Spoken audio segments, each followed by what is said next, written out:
নমস্কার সবাইকে। আশা করি সবাই আপনারা ভালো আছেন। আশা করি আমি আপনাদের সময় নষ্ট করছি না।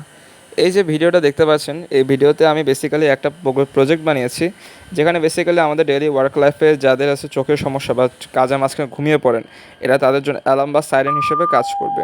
আপনি এখানে কাজ করার মাঝে মধ্যে যখন এটা আপনার চোখ যখন ডিটেক্ট করবে, তখন সাথে সাথে অ্যালার্মটাও বেজে উঠবে, যার ফলে কী হয়, আপনি কাজের প্রতি সতর্ক থাকবেন। যেহেতু এটা একটা প্রোগ্রাম, সুতরাং এটা এখনও রান না করা পর্যন্ত কাজ করবে না। তো এই জন্য দরকার অ্যাপ্লিকেশন। কাজটা হয়তো বা নিখুঁত হয়নি, বাট আমি চেষ্টা করেছি। সবাই আশীর্বাদ রাখবেন। নমস্কার।